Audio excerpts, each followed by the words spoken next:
mí poder estar hoy aquí con ustedes y participar en esta jornada.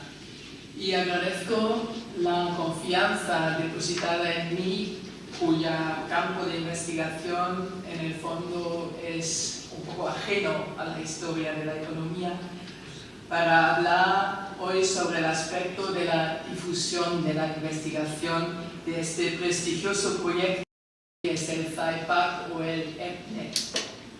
Sin embargo, antes de entrar en esta materia, permítanme unas consideraciones personales, a modo de anécdota, pues muchas veces este género tan juguetón suele sacar a la luz más que unidades bien equipados de decenas de arqueólogos.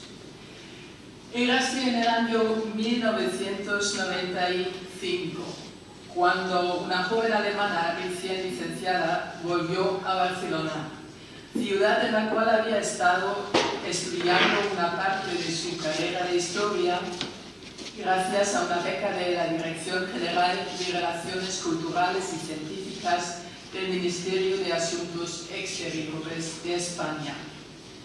Su facultad había sido la de Historia en aquel entonces porque le parecían fascinantes los problemas de nacionalismo y de la formación del Estado moderno español. Pero ahora, 3 años más tarde, su interés había cambiado a la historia antigua. Era ella ya más madura, sin duda alguna. Y como ya había escrito su tesina en este ámbito, pues ahora iba para el doctorado. En busca de un tema de tesis que tuviese algo que ver con la península ibérica, su maestro en la Universidad de Freiburg, Hans-Joachim Gerke, le había aconsejado pedir cita con el profesor José Remesa Rodríguez en la Universidad de Barcelona, gran conocedor de este ámbito, y como buena alumna se fue. Volvió a Pedralbes, a la Facultad de Geografía Histórica y al Departamento de Historia Antigua. Le dijeron que el despacho del profesor se encontrase en la planta 13 de esta torre. Algunos deberían saber y conocerla. Al entrar y al ser saludado, se quedó casi como de piedra, pues no comprendía nada. Entendía que este hombre era muy amable, saludándole y sonriendo, pero le hablaba con un acento andaluz tan fuerte, incluso cuando se cambió al alemán, que ella entendía menos aún. Al darse cuenta él, al final encontraron la manera de comunicarse y el primer paso estaba dado. Aparte de la conversación sobre una posible temática de la futura tesis, él enseñó muy amablemente el despacho de su grupo de investigación y efectivamente logró lo que quería lograr. Yo me quedé otra vez casi de piedra, esta vez por la impresión que me causaba este despacho tan grande de forma casi redonda. Las dos cosas que me impresionaron tanto en aquel entonces eran, primero, el ambiente de actividad ordenada. No era una actividad frenética, al contrario, era más bien la impresión de personas trabajando concentradamente y sin parar en lo suyo, cada uno delante de su ordenador.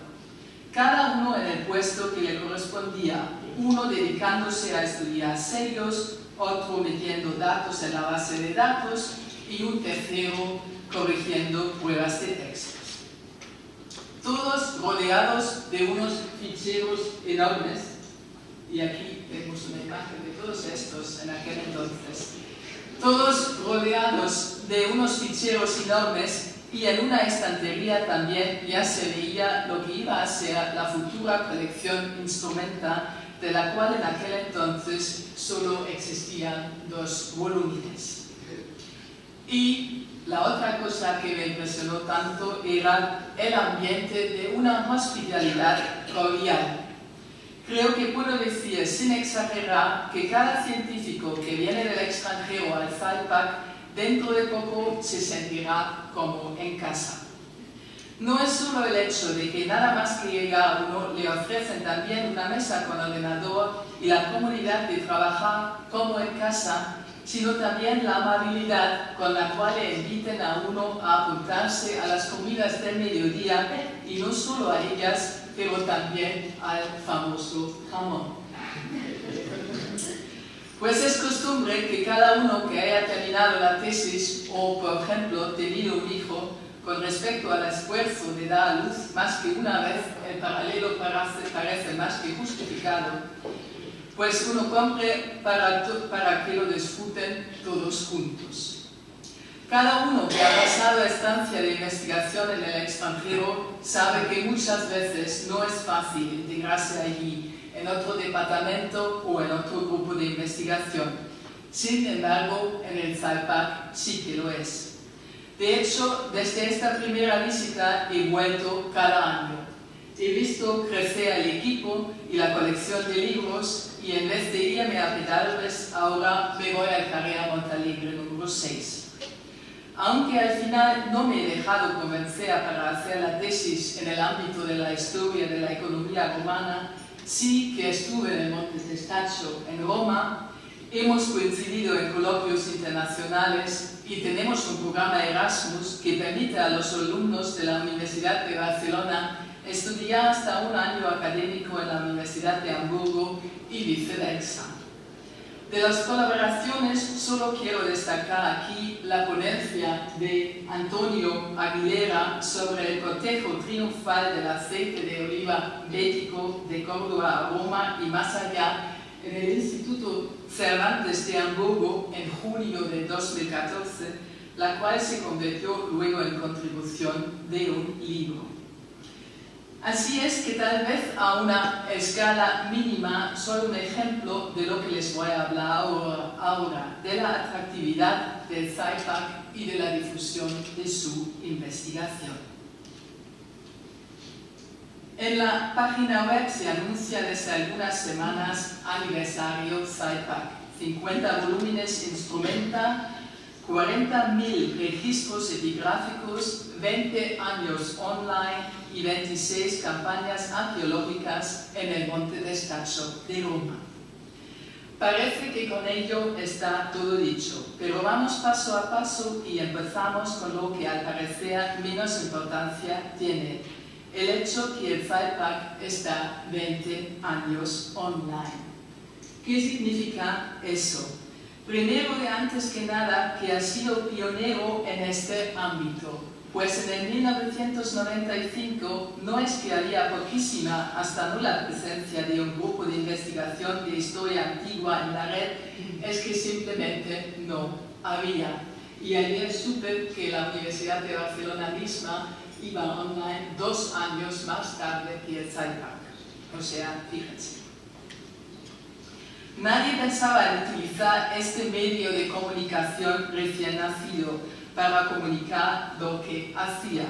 La filosofía de la época era más bien retirarse para investigar y luego publicar un libro. SciPac optó no solo para presentarse como grupo en castellano, en catalán y en inglés y explicar en qué consistía su trabajo, sino también para darle al usuario la posibilidad de aprovecharse de estos resultados de una manera muy cómoda.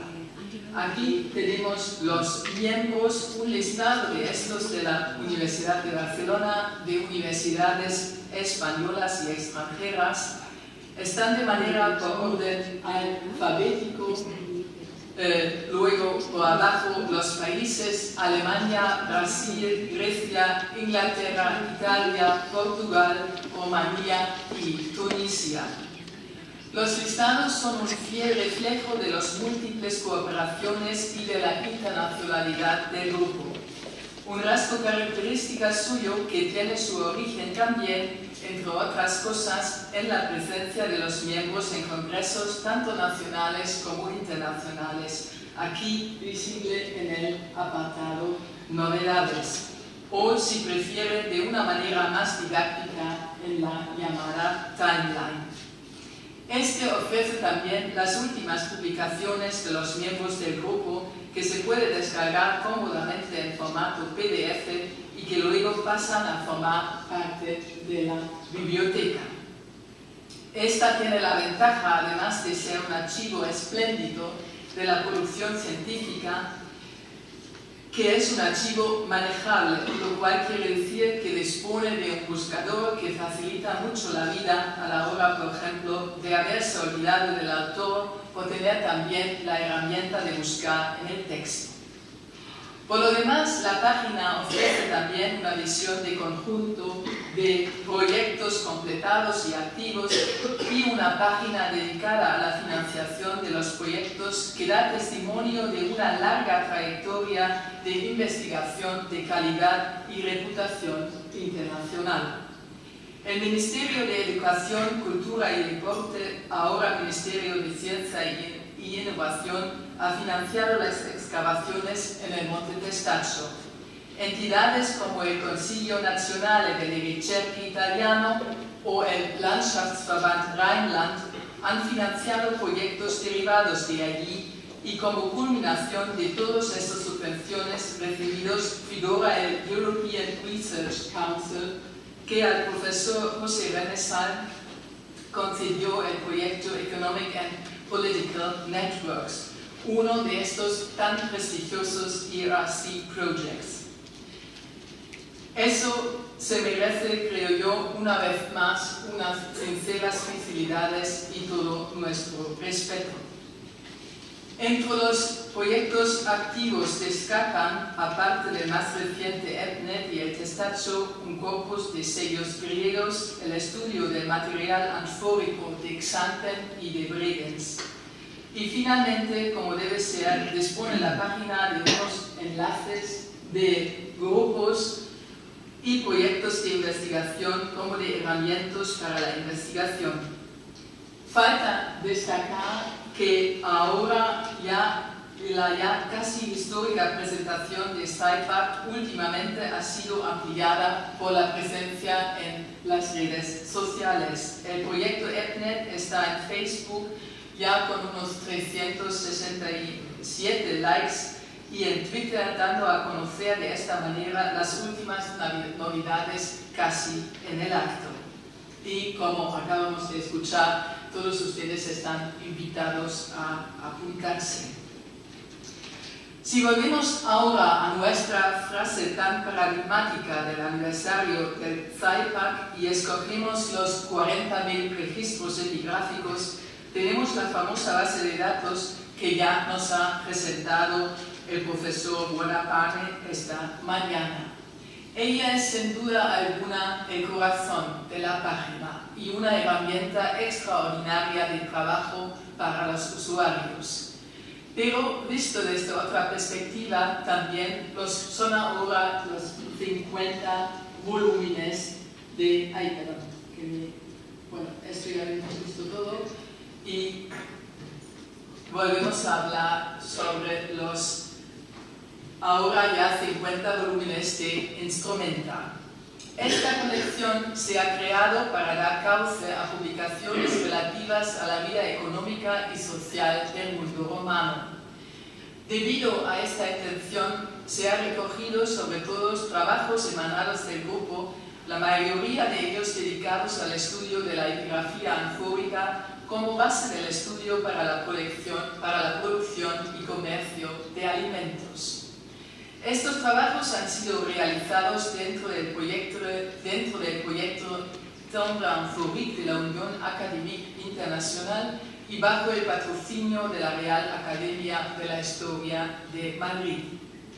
Pero como la meta del editor era que Instrumenta se convierte en una serie de referencia para los estudios de epigrafía anfórica, también han sido invitados a participar en ella a cuantos colegas o deseen publicar trabajos relativos al tema o estudios de historia social y económica del mundo clásico.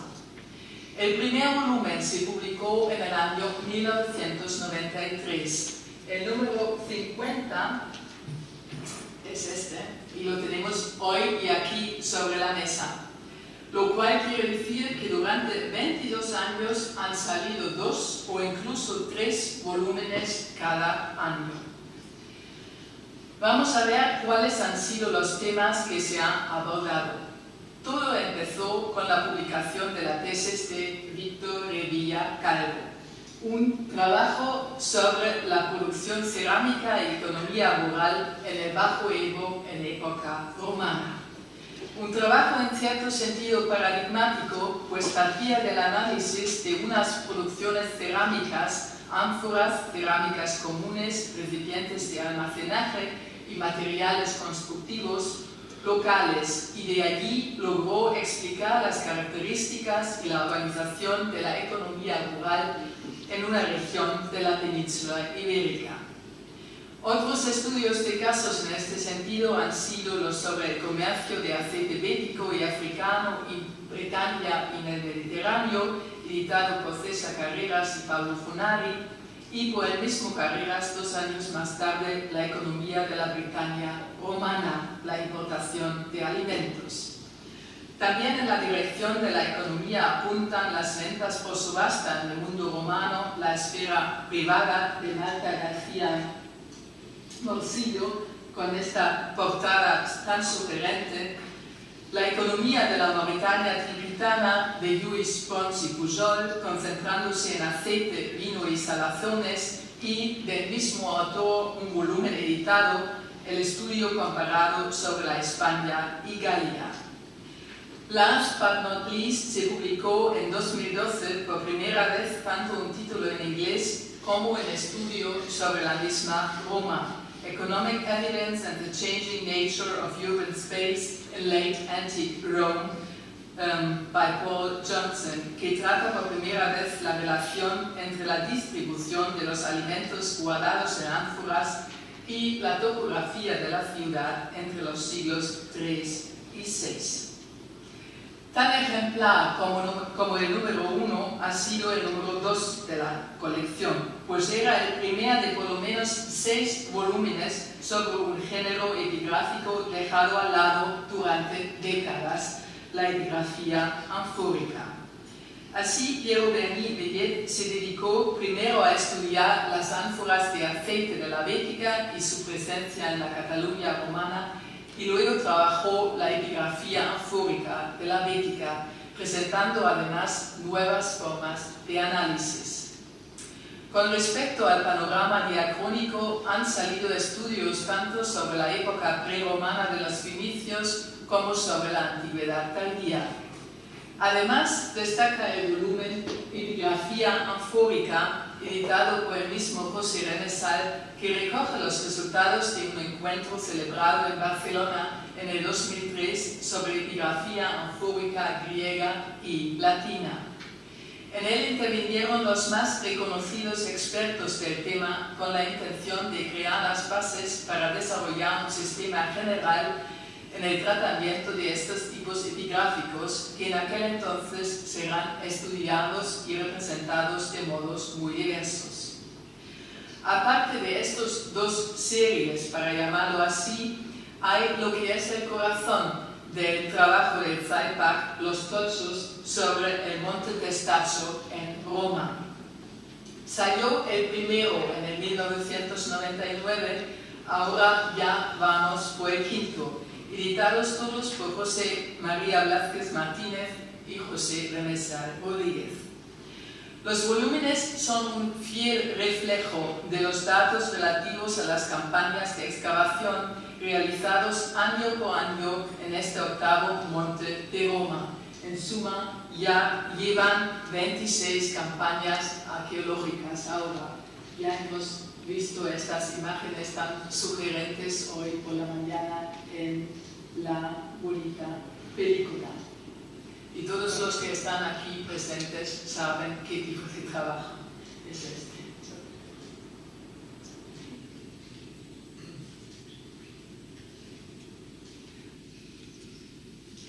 En el último volumen del 2010 se ha podido publicar por primera vez título Picti relativos a Septimio Severo y sus hijos, quienes realizaron el cambio en la política anonaria de Roma.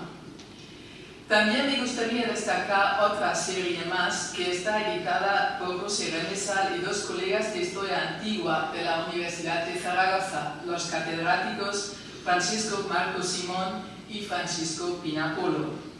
Desde el año 2002 ya tiene lugar allí cada 2 años un congreso internacional de muy buena reputación que intenta siempre escoger un tema de investigación de mayor importancia y gran actualidad, como ha sido, por ejemplo, la religión y propaganda en el mundo político, o vivir en tierra extraña, inmigración e integración cultural en el mundo antiguo. Un volumen que recoge contribuciones sobre las diversas formas de entender los movimientos poblacionales en la antigüedad clásica y su significado social y político, considerando tanto las migraciones forzosas como las voluntarias, tanto las de grandes grupos como las individuales.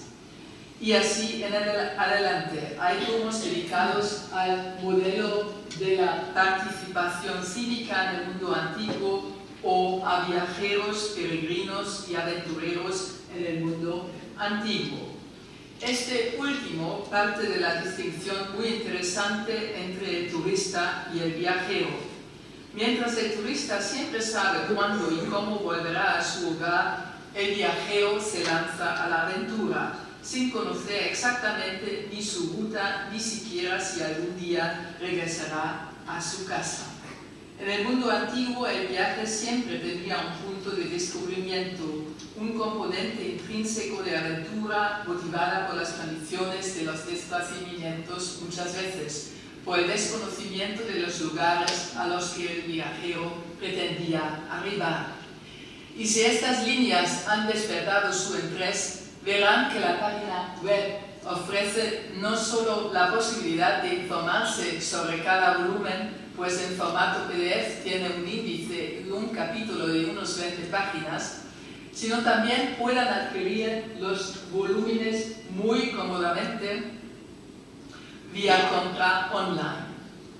Resumiendo, y por falta de tiempo para poder presentar también los demás volúmenes, solo quiero hacer hincapié en este hecho, que ya se ha publicado el número 50 de Instrumenta, que es de Jan Le Bourrec, del gran erudito francés, que representa un corpus de las inscripciones sobre piedra de la ciudad de los Edui, Pibarte y Augusto Duno, en el Valle de la Saône.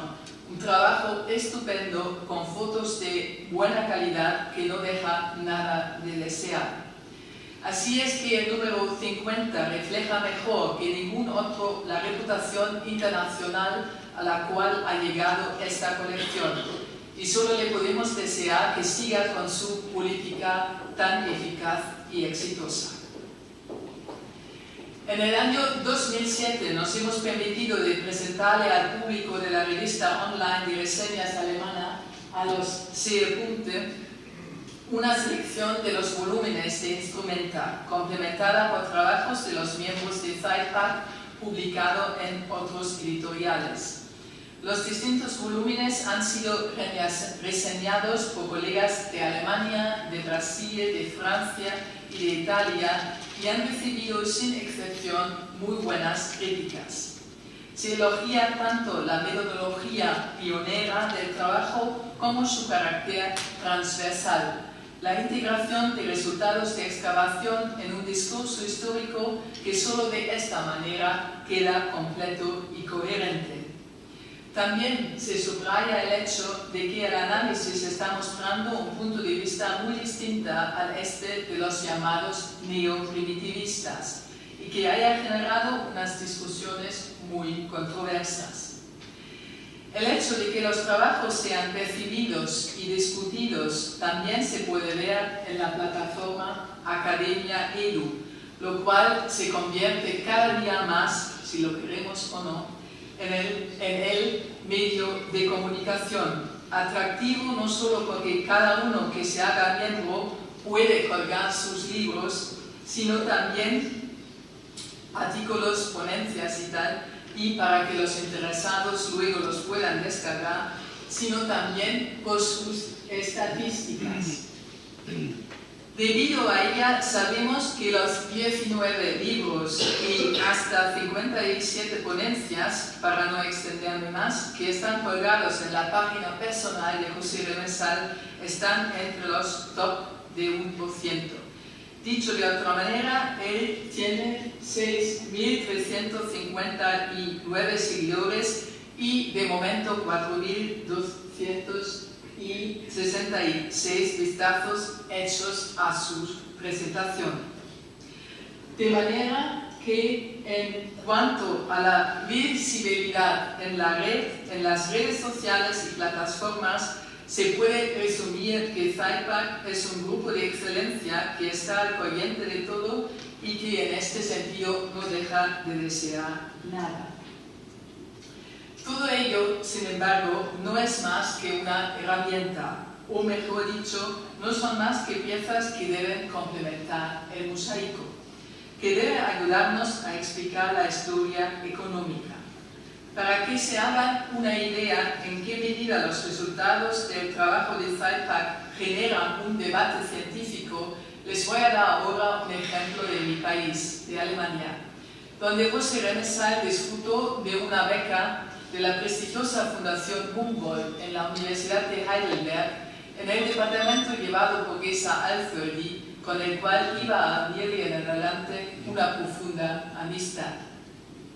En Alemania se empezó a conocer los trabajos de Remesal a partir de la publicación de su tesis en alemán, pero era alrededor del año 2000 cuando su recepción y la de unos artículos se convirtió en una discusión, algo polémica. Era el investigador Lothar Wilczowski que empezó este debate en una contribución de los Münstersche Beiträge zur antiken Handelsgeschichte bajo el título Die römische Heeresversorgung im frühen Prinzipat, o sea, la alimentación del ejército romano a comienzos del Principado. Le siguieron tanto Werner Eck como Peter Eich y algunos más, pero la contribución más importante ha sido sin duda alguna la de Eck, catedrático de Historia Antigua en la Universidad de Colonia y junto con Alferdi, una, para no decir la más influyente voz en nuestro ámbito. Él, en el subtítulo de su artículo, anunció en contra de que iba, haciendo hincapié en el hecho de que con respecto a la alimentación del ejército y el prefectus Annone, uno no debería hablar de una sola administración grande, sino de dos mundos administrativos separados. Eck constató que Remesal sí que partía de una observación válida, la cual consistía en que para cada emperador tenía gran importancia, por razones políticos, proveer la población de la misma Roma con una alimentación básica, pues así se evitase tensiones en la capital. La pregunta clave ahora sea cómo se puede llegar a proveer tanto la capital como el ejército, del cual se puede decir lo mismo, por ser la base del poder del emperador. Según Remesal, dice Eck, ya en época de Augusto existía una organización y además en todo el imperio que se ocupaba por un lado de Roma y por otro de todos los ejércitos de las provincias. Esta organización la estableció el propio Augusto, quien la denominó Annona y al responsable prefectus Annone. De allí surge la pregunta de Werner Eck. ¿Cuáles deberían haber sido las dimensiones de esta organización y sus estructuras para realizar semejante tarea? Desde Augusto a Trajano, el número de provincias aumentó a 42. La gran mayoría de ellas administradas por un legatus Augusti de rango senatorial, mientras que el prefectus Annone era de rango ecuestre. Para Eck resulta imposible imaginarse que los senadores hubieran hecho caso a las órdenes que les hubiera dado un miembro del ordo ecuestre. Esto hubiera podido ocurrir a comienzos del siglo III, pero de ninguna manera bajo Augusto y sus sucesores. Otro argumento suyo, el mantenimiento de las tropas. Es evidente, según Eck, que las tropas se alimentan de las provincias en las cuales están estacionadas.